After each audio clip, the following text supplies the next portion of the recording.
Okay, just a bit of news commentary for you in this video. I have three topics to discuss: the Supreme Court leak, the situation in Ukraine, and the Joseph R. Biden crime family. So, right off the bat, the Supreme Court leak. As I'm sure you're aware by now, the Supreme Court has suffered an incident whereby someone affiliated with the judges, a clerk perhaps, has leaked information regarding the Roe v. Wade decision of 1973. And in an opinion, I believe, authored by Samuel Alito, it was revealed that the court appears to be gearing up toward reversing the decision.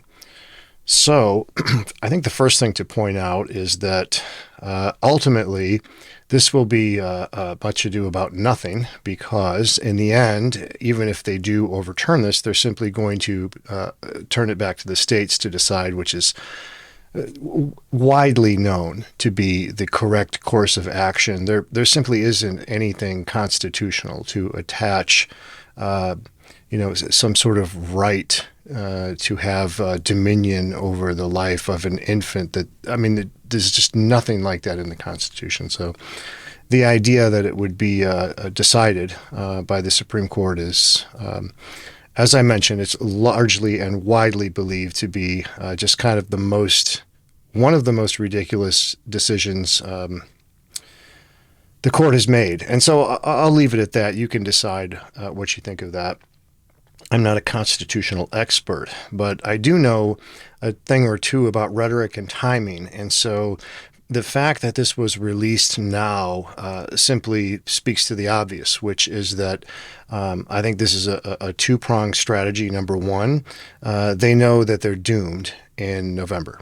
And so in one sense, this is an act of desperation to try to energize and over-enthuse the base so that, maybe they would have some chance of at least minimizing some losses in the future. And then, of course, the other element here, which is so disturbing, which they've made a habit of doing now, is essentially calling out the brown shirt wing of the party, whether it is violent BLM protesters to impose the will of the party in some way, or to just resist the authority of the current president with whom they disagree. We've seen it in the past with Supreme Court nominees where they've gone and thrown a fit and protested and beat on the doors of the Supreme Court and carried on like it was just the end of the world, as though somehow there was going to be no possible way to not become pregnant when you didn't want to be. Once you take abortion off the table, well, that's it. Now every woman is going to be stuck with a baby. It's just a matter of when. Just what a silly premise. So I do think that in the end, this is really just a lot of commotion over essentially nothing. However, the timing does reveal and the current situation. It's very obvious why this was done.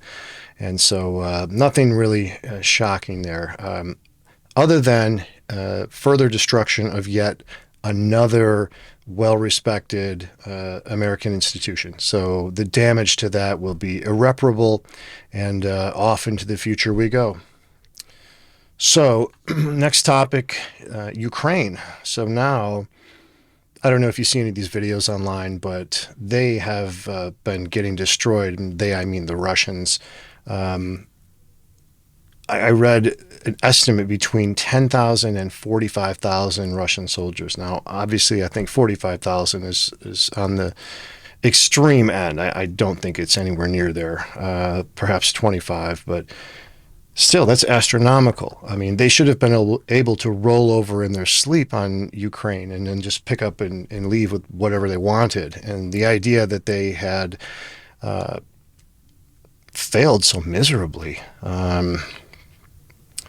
at every objective, at every turn, is very surprising. And so now we find ourselves in the precarious situation of what is Mr. Putin going to do? Because he sent his armies into Ukraine to take it. They failed miserably. Along the way, there have been tremendous losses, to civilians, to Ukrainians, to Russian soldiers. And the entire time, for some reason, in the West, and in particular the United States, we have decided that no matter what, we are all in with Ukraine, even if it means that we have to get nuked, apparently, because we are flirting with real nuclear war right now. We just axed the ninth general. The ninth Russian general was just killed in a strike with American equipment by Ukrainian soldiers. And every single day you have these idiots from the Department of the Defense or the president or someone else, and they just can't seem to keep their big mouth shut about gloating about how much money we're showering on Ukraine and how the rocket-propelled grenade systems and those types of things were now flooded into the country at a rate of 10 to 1. So there are 10 of those weapons for every one Russian tank. Just incredible amounts of technology, and it doesn't even look like much of a contest when you see some of these videos. And that's not a good position to be forcing Mr. Putin into. It's been an utter disaster for him, so it's a domestic disaster for him as well. He's humiliated. Look at the crown jewel of the Russian Navy was sunk while it essentially sat there. And so to say this is a disaster is really a euphemism. It's been much worse than that. But now as these losses pile up and the utter failure becomes apparent, he's more and more in a corner. And now even the Russian media is spouting off about nuclear war. And they're showing graphics of how they can hit London in 200 seconds with their supersonic missiles or whatever their technology is. And I think there's a real chance that we're going to see a nuclear device touched off somewhere. I hope not, and I think it's unlikely that we'll see an exchange where we just cancel each other out in a doomsday scenario. But I do think that it's apparent the Russians they're clearly not going to hesitate to enact a scorched earth policy when they've been defeated and when they're humiliated. And one way to take care of business in that disaster theater for them in that disputed area might just be to touch off a small nuclear device and clean it out and then just go in and mop up what's left. You've already got Chernobyl down there, which is its own mess.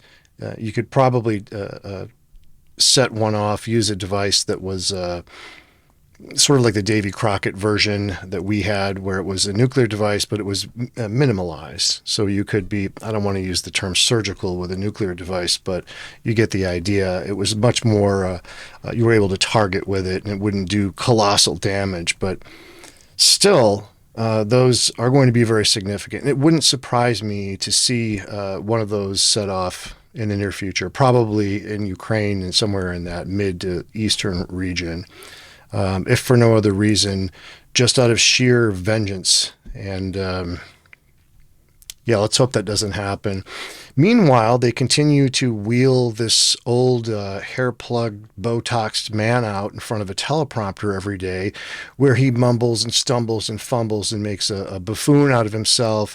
He humiliates the country. He continues to perpetuate whatever narrative is being written by whomever is writing it, presumably the people who are wheeling him around from podium to podium on a daily basis. All of the obvious questions and observations aside there for just a second, where in the hell is Jill Biden, the First Lady? Just put yourself in her shoes for a second, especially ladies who are seeing this. I want you to imagine, not being married to Joe Biden, I wouldn't put you through that, but just imagine you're married to a man that you would agree to marry to. And now you've been married to that man the bulk of your adult life, and you're in the White House. He's the president. He's clearly not what he used to be. He's probably non-compos mentos at this point. And it just seems obvious. And it's more than just the mumbling and the stumbling. There appears to be some tongue swelling that occurs after these things, and some slurring of the speech that is very, very alarming to see. And so my question is, where in the hell is this man's wife? Ladies, can you imagine being married to a man for this long, and then you end up in a situation where these charlatans, essentially, in politics, are using him as a lightning rod and just wheeling him around in front of teleprompters where he's making an absolute fool of himself on a routine basis. And this is the man that you get into bed with every night and fall asleep and wake up next to every morning, and you're just going to continue to allow this to. I just don't understand that. Where in the hell is the First Lady? And what is she thinking about? It's embarrassing. He simply does not seem to be aware of his own role in these unfolding disasters. And that's probably because he is surrounded by handlers who are not allowing the real damage to penetrate the inner circle to affect him, or at least to convince him that it's really not his fault, or something like this. It is just awful. And we certainly cannot withstand 2.5 more years of this. So I don't know what is going to happen in the meantime. We have midterms coming up, and hopefully they will be able to take care of some of these criminals. But I honestly wonder at what point, because they're just lying to our faces with impunity now. And I think that's not even a partisan statement at this point. Regardless of which side you default on, I think everyone can see it's painfully obvious that this person is nothing but a lightning rod for some group of handlers who is using him to take the heat while they advance an extreme agenda. And I think most people would agree with that. And this simply can't continue. And so at what point do we simply begin calling these acts criminal, as in the case of Department of Homeland Security Mayorkas, or outright treason? I don't think that should be thrown around lightly, but I don't think we should shy away from using it when it's appropriate, because if we do, then it doesn't mean anything.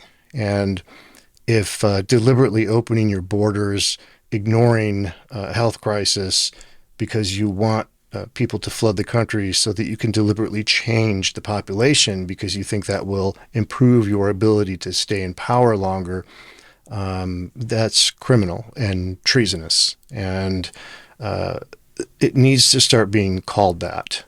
The left certainly isn't shy about using that type of rhetoric when it's not appropriate.